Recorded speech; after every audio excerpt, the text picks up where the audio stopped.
with Tao. The more one enters matter, it disappears.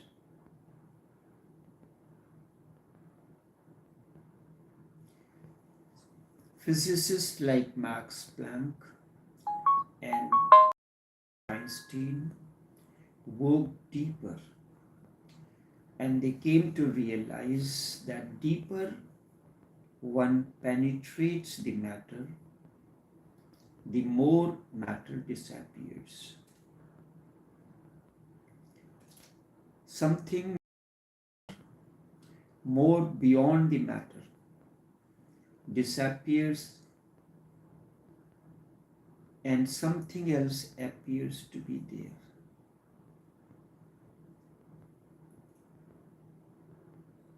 The more you penetrate the matter, something appears to be there. You can call it mind. Then mind easily than matter, because it is a form of energy. One thing is certain, that it is not material in the old sense at all. The more you penetrate the matter, it disappears and something else appears. For Tantra, for yoga, there has been no choice. Tantra does not say that either matter, that neither matter nor mind is the basic. Neither matter nor mind is the basic reality. Matter and mind. Tantra has a third standpoint.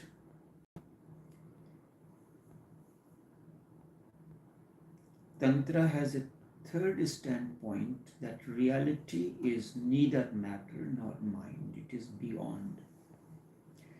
It has a third standpoint, and I think that the standpoint is ultimately going to win. According to Tantra, both mind and matter are forms of something which you can call X.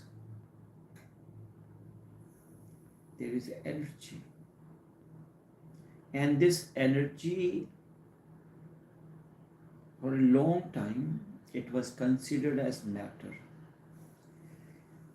Both forms of something which we can call X, neither matter nor mind, is substantial, but a third reality. The third reality, it means it exists in both, which is not confined to either matter nor the mind.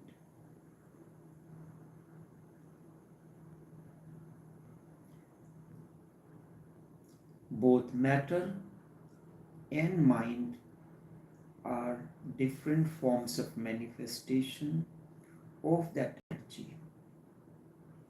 Put it this way, there is water. Water is neither ice nor vapor. Both are beyond different manifestations. Water has two manifestations. Ice, which is frozen, and vapors, which has a different quality. Ice has a different quality. Vapors have a different quality. Their movement, their direction is different, but they are different forms of water. This is clear. So matter and mind are not realities, but forms of a third reality, a basic reality which remains hidden. I took the example of water. Water is not visible, but when it comes to the existential energy, it is hidden. It has two forms of manifestation, matter and mind. Mind is subtle, matter is visible. Whenever it manifests itself either as matter or as mind. Simple example I took, the water. This in order to explain to you. Water is the natural form of energy, is natural, but it can manifest as ice, it can manifest as vapors. The quality of the two remains differ from one another as long as that form remains. When the energy X remains as a matter, its quality differs. And when it appears as mind, its quality is different. So the whole conflict between the mind and the matter and their followers is baseless. At times, both are necessary when you are living. Water is necessary, vapors is necessary, ice is necessary. There is no conflict. Different times, because the ultimate substratum that physics has now come to realize, come to know, is really neither matter nor the mind. For certain purposes we need ice, certain purposes we need vapors. If we want to get the purest form of water, we use a chemical process. Water begins to evaporate, then we convert it into vapors, and vapors condense, and through the condensation the purity of the water is attained. Whereas when you take the ice, it is not certain that it may have purity, it may have impurities also, depending on the container where you have place the water for it to change its form. Rainwater is considered to be purest, and when the vapors are formed and process of condensation takes place, drop by drop, the purity is attained. So the conflict between mind and matter and their followers is baseless because the ultimate substratum that physics has now come to know is really neither matter nor mind. Existence is neither matter nor mind. These are the forms. The division has disappeared. The duality has disappeared. The behavior of the basic substratum is very vague. Sometimes it behaves as a matter, and other times it behaves as a mind. I'm talking about the basic substance, the energy. The matter and mind both are different forms of manifestations. You may be surprised to know that physics cannot say anything about the individual atoms. Atom is unpredictable. Just like any human being, the behavior of an individual cannot be predicted, it changes. Just like any human being, nothing can be said about the individual atom and how it is going to behave. That is why it is said the energy moves in a straight line. That is the reason the scientists have discovered. They said it is very difficult to say whether the energy moves in a straight line or it waves. All of a sudden it begins to wave. It appears that it has certain independence. No causality can predict how it is going to behave. How it is going to behave. We can predict mass behavior, but we cannot predict the behavior of an individual atom. Mass behavior we can do. You look at the ocean, it is simply moving, not much deeper waves arising. Sometimes it behaves in cause and effect form terms, how it happens. Look at individual. There is an argument between two people going on, a conversation. Someone asks a question and there is an effect. A situation has come and there is a reaction to that. Look at yourselves. A wife has prepared something. She has prepared something and she asks how does it change? How does it taste? Everyone who is eating that or consuming that, his reaction will be different.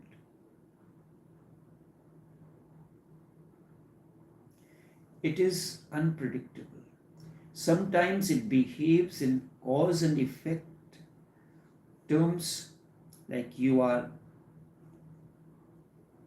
somewhat disturbed for any reason and a tea is offered to you. You are so much engrossed in the problems that you are going on within that you cannot describe the taste of the tea. This is cause and effect. You are driving, all of a sudden the person is, you see that person is smiling and going and driving. All of a sudden there is, assume an accident takes place. The reality becomes different and there is an effect. Because of that accident, the car touches your vehicle slightly or your vehicle touches that. How do you respond? This is reaction. Many times you would have seen You are driving and you see that the road has a pothole or something on one side. So you want to avoid that and you come on the other side. The people are trying to overtake and you are not giving them the chance to overtake. Or whatever be the cause, there is a reaction that comes in the mind of the people. Many times things like that happens. This is simply an example that many of us would have experienced. Sometimes it behaves in cause and effect terms like matter. Cause and effect is like matter, and sometimes it behaves like mind, as it has a will of its own and has a choice. Matter, it is cause and effect terms, and when you have your own choice, you have a will of your own, then it appears as mind. Mind has, when you are operating through the mind, then it has its own will and own choice. Tantra, this idea of physics fits very well. But why does Tantra say that basic reality is the third is neither the matter nor the mind? The unknown. You can call it X energy, not because Tantra is interested in propounding its theory about reality, no. It is proposed just as the help proposed as a help for sadhana, just as a help for spiritual growth. It is so that reality is the third. The mind and matter are just two manifestations of the energy which remains invisible. In case of ice, water and vapors, water, which is the energy, does not remain visible. But in case of Tantra, the existential energy remains invisible. Sometimes it appears as matter, other times it appears as mind. Then you can enter the reality. These are the through doors. Then you can enter the reality through the two doors, either from matter or the mind. You can enter the reality through either matter or the mind.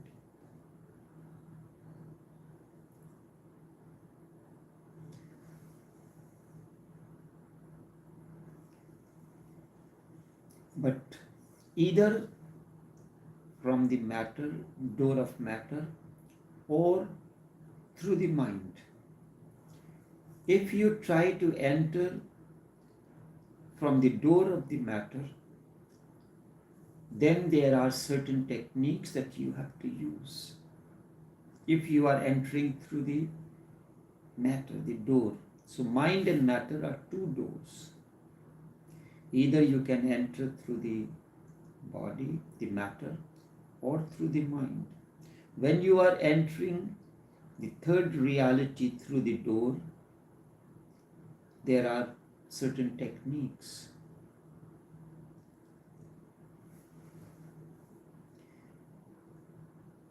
Then you have to use certain techniques.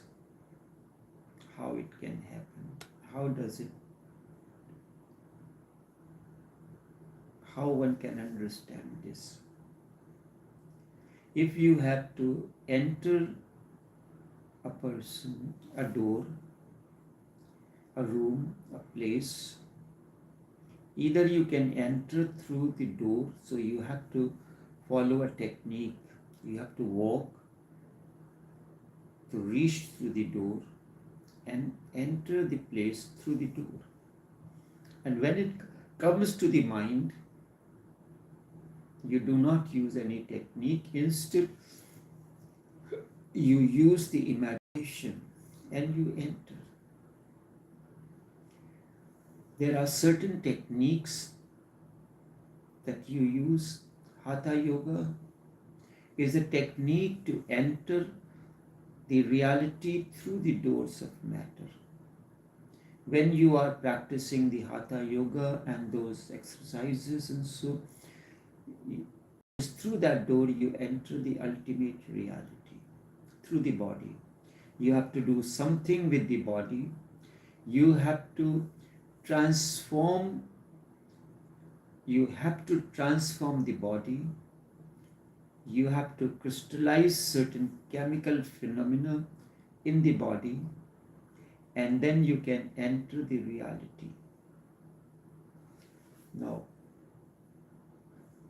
there are certain things, the hormones and so. When you are using a technique, why does when you do the exercises, it makes you feel relaxed? The technique that we are using, the physical technique, this posture or that, or the gestures,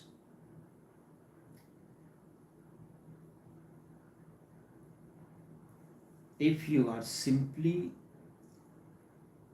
remaining in a yoga position, relaxed, that is known as shavasana. You are lying on your back,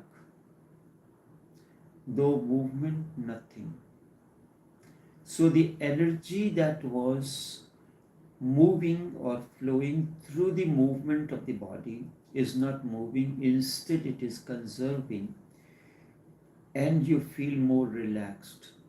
Relaxation is a state when the hormones which were blocked begins to flow. You have to do something with the body, you have to transform the body, you have to crystallize certain chemical phenomena in the body. So exercises, yoga and all those techniques, whether it is breathing, whether it is the other way, it crystallizes certain chemical phenomena, and then you will enter the reality. Or you can enter directly through the mind. That is why there is Hatha Yoga, there is a Raj Yoga. Raj Yoga is a totally a different kind of technique. Raj Yoga means you are visualizing the energy. When you go through the Bhagavad Gita or the yoga, there is Hatha Yoga and Raj Yoga. And other methods are used to enter through the mind. So which is right? Hatha Yoga technique is right, or the Raj Yoga technique through which you enter through the door of the mind. Visualization. If you go deeper into the Raj Yoga, meditation forms a part of Raj Yoga, whereas physical exercises that makes you relaxed also, that forms the part of Hatha Yoga. You cannot say how can a body posture, a particular body posture can be helpful to enter the reality. Tantra says it can be helpful. A certain body posture is not a mere body posture because body is the manifestations of the reality. When you sit down in Padmasana, that is lotus posture, what it is happening? Normally your energy moves through the end of the nerves. When you get angry, you shake your hands, take your feet. But when you are sitting in a lotus posture, the whole body forms a circle. Imagine you are sitting in a lotus posture. When you are sitting on the chair, what it is happening? Neither the body is not forming a circle. And when there is a circle, the energy moves within that orbit, like the elliptical orbit. It starts from here, completes the circle, and that is how it is going on. So in lotus posture, you are sitting, so the 2 feet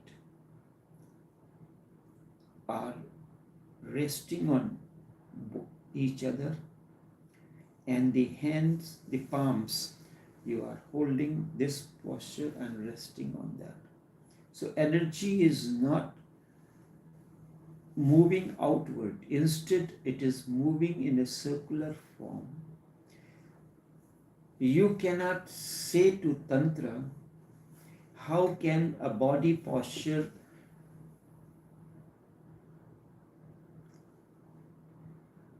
a particular body posture be helpful to enter the reality? Tantra says it can be helpful. A certain body posture is not merely a body posture because body is a manifestation of the energy, manifestation of the reality. So it is helpful. So when you give your body a certain posture, you are giving the reality a certain form.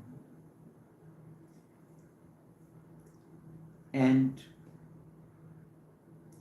there are postures with which you can enter yourself. A certain food can be helpful. A certain practice of breathing can help you. These are the material things: the food, the breathing exercise, because these operate only through the body, through the door of the body. Certain food conserves your energy. These are the material things: food, breathing, body, but you can enter through them into that which is reality. And similar is the case with the mind. Just working with the mind, also you can enter. Many times the question may have arisen in your mind about Shiva telling Devi in Vigyan Bhairav Tantra certain techniques which looks just imagination. The question is bound to arise: how can imagination be helpful? Devi asks many questions. What is thy reality? What is this wonderful universe? And Shiva gives a technique in that. When you use a particular technique, then something happens. Like you are having a loss of energy, You are feeling the weakness. The doctor suggests you to take the multivitamins, change your eating habits, dietary, and so. This is happening through the door of the mind, door of the body. You are gaining the energy.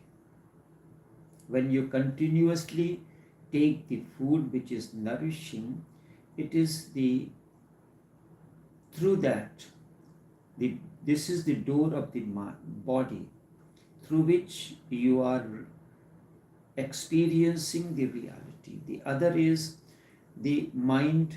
When you imagine a certain techniques, even imagination is a mode of reality, because the mind is a manifestation of reality.